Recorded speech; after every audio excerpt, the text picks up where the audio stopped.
얼마 전 뉴스에 일본 해상에 쓰나미가 올 것이다, 이런 뉴스가 나왔습니다. 그래서 많은 사람들이 불안해했지요. 몇 년 전에 일본에 일어난 쓰나미를 우리들은 기억하고 있습니다. 사정 봐주지 않고 모든 것을 마구 집어삼켰죠. 이렇게 쓰나미가 참 무섭습니다. 그런데 이런 쓰나미가 우리 마음에도 들이닥칠 때가 있습니다. 이 마음의 풍랑이 일어날 때가 있다 하는 것입니다. 가끔 극단적인 선택을 하는 사람들의 뉴스를 듣습니다. 왜 그럴까요? 마음의 쓰나미가 막 몰려오니까 그 생명까지도 집어삼키게 된 것입니다. 마음의 풍랑이 일어난 것이었습니다. 대개 이러한 마음의 풍랑은 언제 일어납니까? 내가 원하는 대로 되지 않을 때, 계획한 대로 되지 않을 때, 뭔가를 잃어버렸을 때 마음의 쓰나미, 마음의 풍랑이 확 일어나는 것입니다. 제가 감리교신학대학교 3학년 마치고 이제 4학년 때에 미국으로 유학을 가려고 준비했습니다. 비자 인터뷰를 하는데 그때는 참 비자를 잘 안 내줬어요. 비자 인터뷰를 하더니 그 미국 영사가 안 된다는 거예요. 아직도 그 얼굴이 제 눈에 생생합니다. 가끔 꿈에도 나타나요.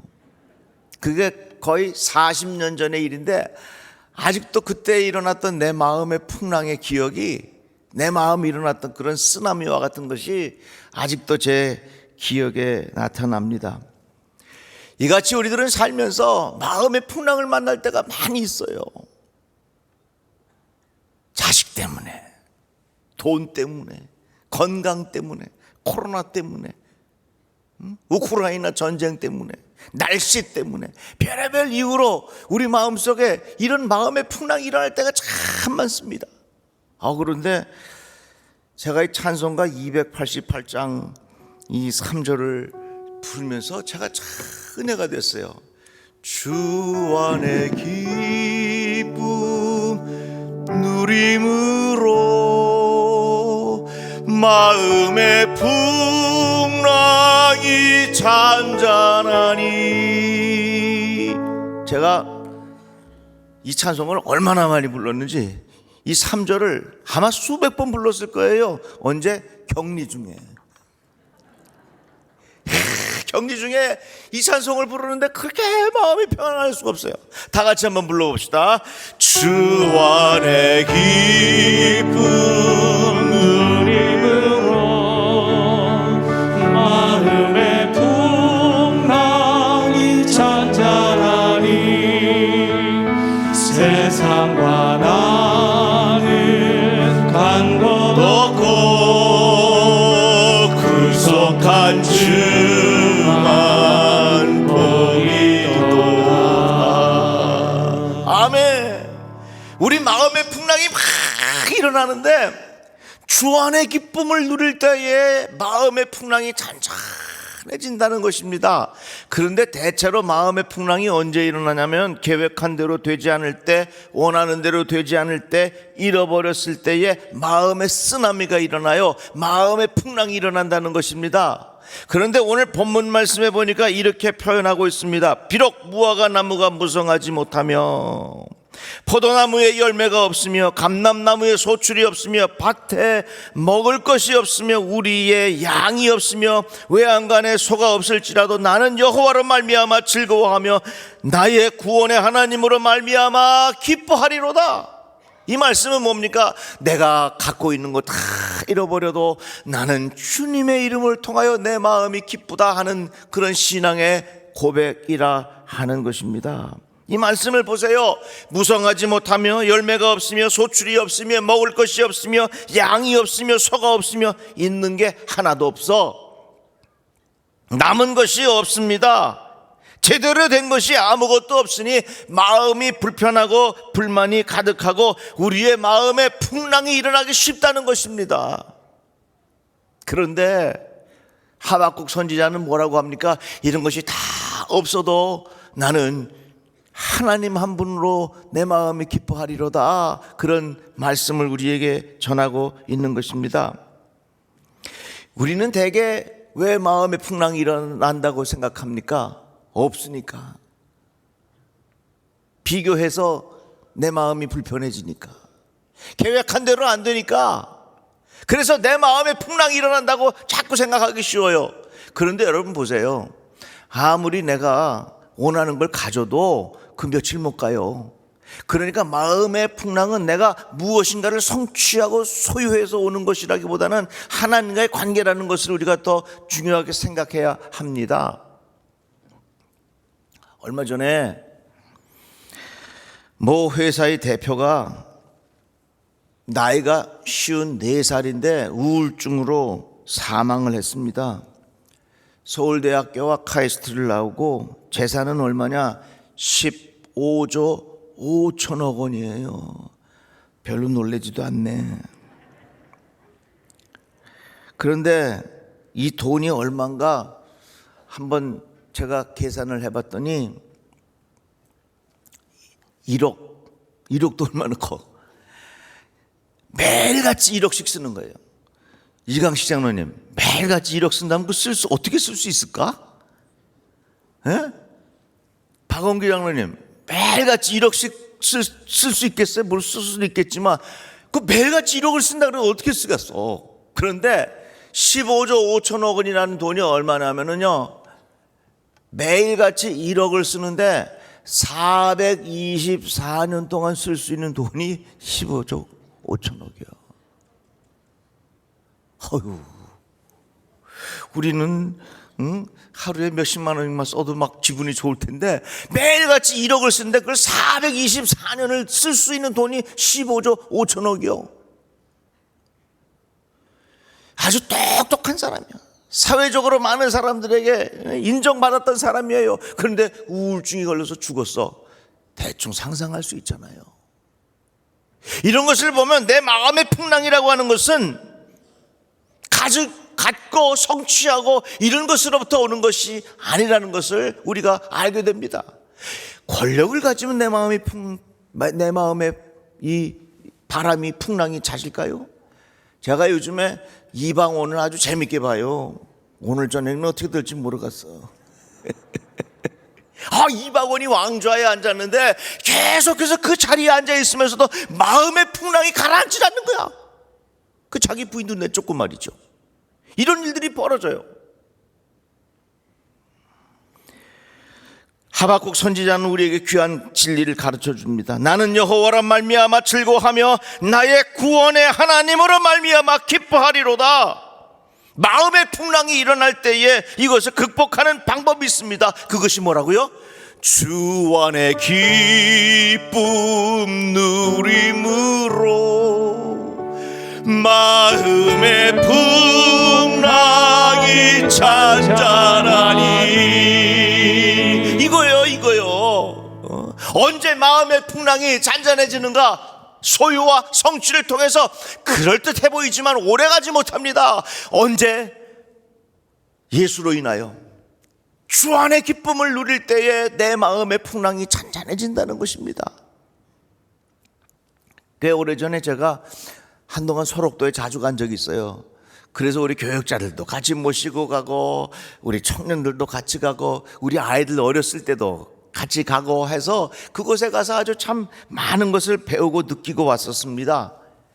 처음에 우리 교육자들하고 이제 소록도에 가서 첫날 밤 잠을 자게 됐는데 그 방에 모여갖고 전도사님의 말씀을 듣는 겁니다. 캄캄한 밤에.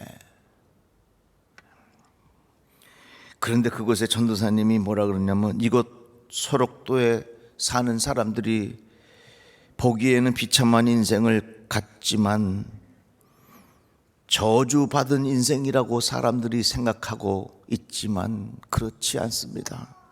이곳은 천국과 같은 곳입니다. 그러시는 거예요.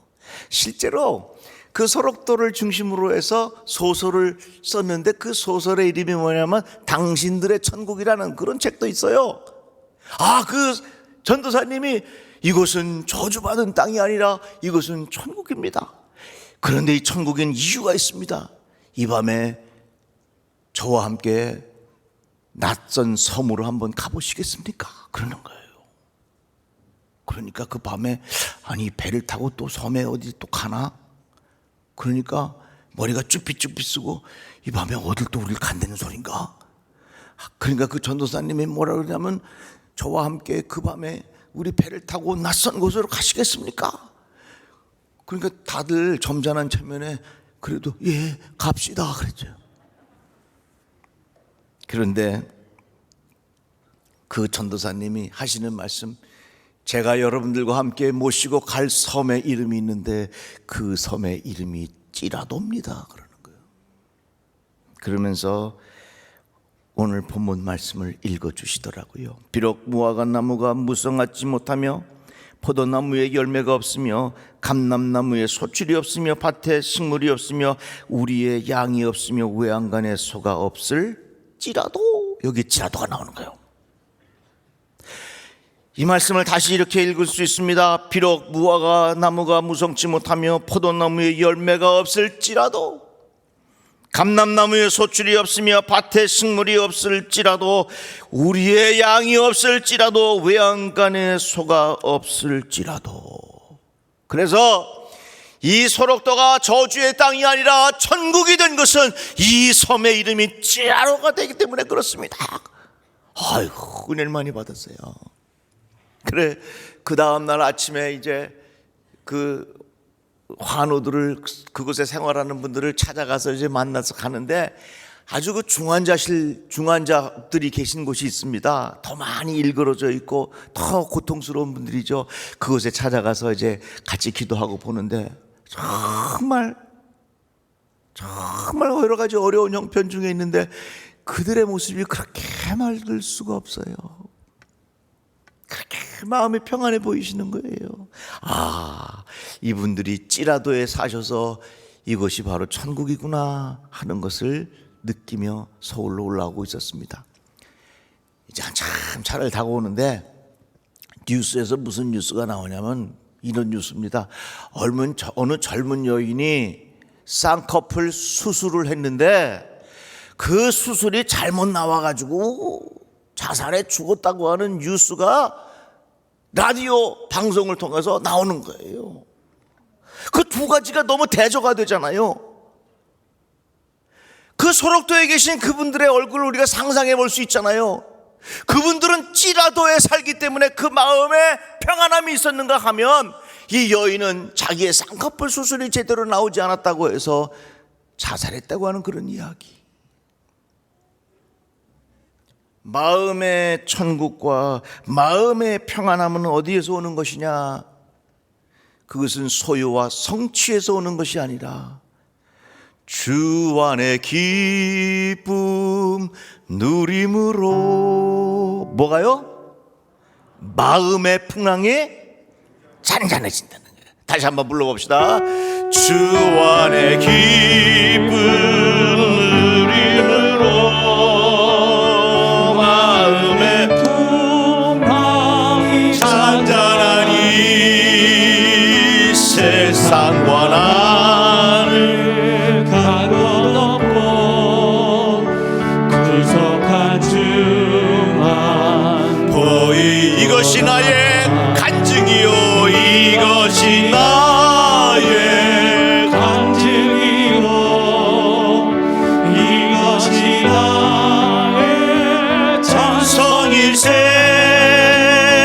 나 사는 동안 끊임없이 구주를 찬송하리로다. 지금 내가 이 문제만 해결이 되면 내 마음에 풍랑이 잠잠해질 것이다. 아닙니다. 착각입니다. 내가 지금 월급이 조금만 더 올라가면 내 마음의 풍랑이 잔잔해질 것이다. 여러분, 월급을 받아도요 2달 3달 지나고 난 다음에 다 똑같이 느껴지는 거예요. 그렇기 때문에 소유와 성취를 통해서 얻는 마음의 평안함이라고 하는 것은 오래가지 못합니다. 베드로전서는 아주 심한 박해 중에 쓰여진 말씀입니다. 1장 8절에 보면 진심으로 예수 믿는 사람들에게 나타나는 두 가지 표징이 있어요. 내가 정말 예수를 잘 믿는 사람이나 두 가지 표징이 있습니다. 하나는 그리스도에 대한 사랑입니다. 예수를 너희가 보지 못하였으나 사랑하는도다. 예수님을 본 적이 없으나 정말로 예수 믿는 사람은 예수님을 사랑하는 마음이 생겨요. 두 번째는 그리스도 안에서 기쁨을 누리는 것입니다. 주 안에 기쁨을 누리는 것입니다. 이것이 진실로 예수 믿는 사람들에게 나타나는 표징이라고 하는 것입니다. 내 마음속에 주님을 사랑하는 마음, 내 마음속에 예수 안에서 얻는 기쁨, 이것이 있으면 난 정말 예수 믿는 사람이에요. 빌립보서는 바울이 감옥에 있으면서 빌립보 교인들에게 쓴 편지입니다. 그 말씀에 보면 이렇게 표현하고 있습니다. 주 안에서 기뻐하라. 내가 다시 말하노니 기뻐하라. 너희 관용을 모든 사람에게 알게 하라. 주께서 가까우시니라. 아무것도 염려하지 말고 다만 모든 일에 기도와 간구로 너희 구할 것을 감사함으로 하나님께 아뢰라. 그리하면 모든 지각에 뛰어난 하나님의 평강이 그리스도 예수 안에서 너희 마음과 생각을 지키시리라. 이렇게 말씀했습니다. 이 말씀을 요약하면 이겁니다. 주 안에서 기뻐해라. 그리하면 마음의 생각을 하나님께서 지켜주신다. 한번 따라해 봅시다. 주 안에서 기뻐하라. 마음과 생각을 지켜주신다. 이 말씀의 요약이 뭡니까? 결국은 내가 주 안에서 기뻐하면 주 안의 기쁨 누림으로 마음의 풍랑이 잔잔해진다는 거예요. 또 시편 말씀에 보면 주께서 내 마음에 두신 기쁨은 그들의 곡식과 새 포도주가 풍성할 때보다 더하니이다. 내가 평안히 눕고 자기도 하리니 나를 안전하게 살게 하시는 이는 오직 여호와이시니라. 이 말씀은 뭡니까? 내가 많은 것을 소유해서 얻는 기쁨과 평안보다는 하나님 안에서 주 안에서 누리는 기쁨을 통해서 얻는 평안이 훨씬 크다고 하는 말씀을 우리에게 가르쳐주고 있는 것입니다. 사도 바울이 로마서에서 이렇게 말하지요. 하나님의 나라는 먹는 것과 마시는 것이 아니요 오직 성령 안에 있는 의와 평강과 희락이라.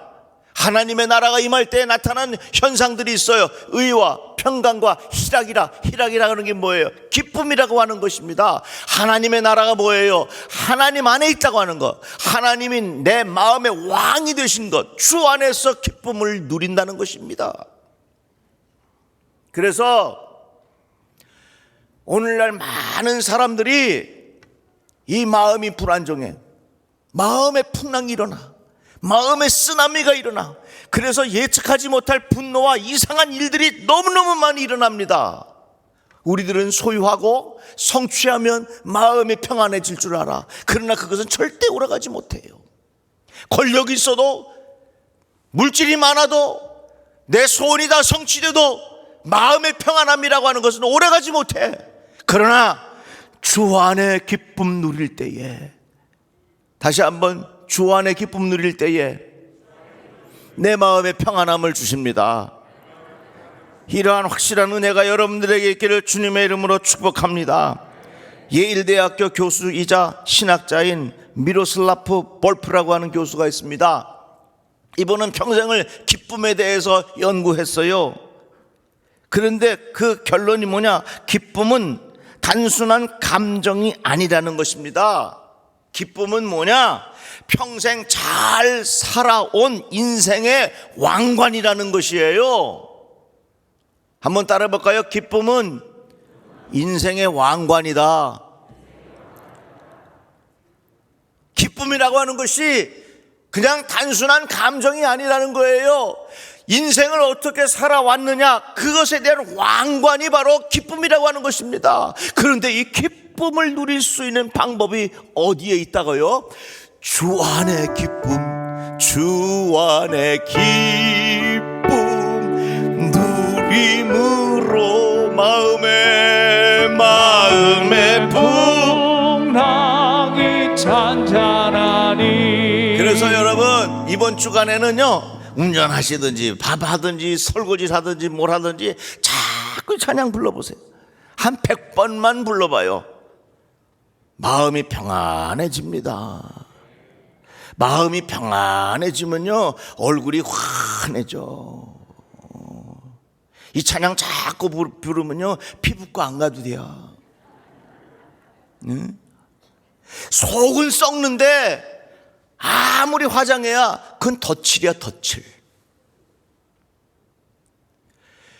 속에 하나님께서 주시는 마음의 풍랑이 잔잔해지고 마음의 평안이 올 때에 얼굴에서 광채가 나는 거예요. 얼굴이 뭔 줄 아세요? 얼의 꼴이 얼굴이요. 얼이 뭐예요? 우리 마음의 상태야. 마음의 표현이 얼굴이라고 하는 것입니다. 그래서 마음이 평안해지고 마음의 풍랑이 잠자면 우리의 얼굴에 광채가 나는 거란 말이죠. 존 웨슬리 목사님은 이렇게 말했어요. 경건을 강조했습니다. 경건이 뭡니까? 거룩함이 뭡니까? 결국에 가서는요 주님을 잘 모시고 사는 환경을 만들어 놓는 것이 경건 아니겠어요? 그런 게 거룩함 아니겠습니까? 그래서 이렇게 말합니다. 진정한 경건이나 거룩함은 기쁨의 충만을 가져온다. 그러므로 거룩함이나 진정한 경건이 없다면 계속적인 기쁨은 있을 수 없다 그랬어요. 그러니까 이 찬송과 그리고 말씀 속에 존 웨슬리 목사님 말씀 속에 쭉 일맥상통하는 것이 있잖아요. 우리의 마음의 풍랑이 언제 잠든다고요? 성취와 소유를 통해서 오는 것이 아니라 진정 내 마음의 평안과 내 마음의 풍랑이 잠잠해지는 방법이 있는데 그것이 바로 주 안의 기쁨 누림으로. 다 같이 한번 찬송 불러볼까요? 주 안의 기쁨 누림으로 마음의 풍랑이 잠잠하니 세상과 나는 간 것 없고 구속한 주만 보이도다. 이러한 은혜가 모든 성도들에게 임하기를 주의 이름으로 축복합니다. 기도합시다. 하나님 감사합니다. 진리를 깨닫게 하시니 감사합니다. 주 안의 기쁨 누림으로 마음의 평안함을 경험하게 하여 주시옵소서. 예수님의 이름으로 기도드리옵나이다. 아멘.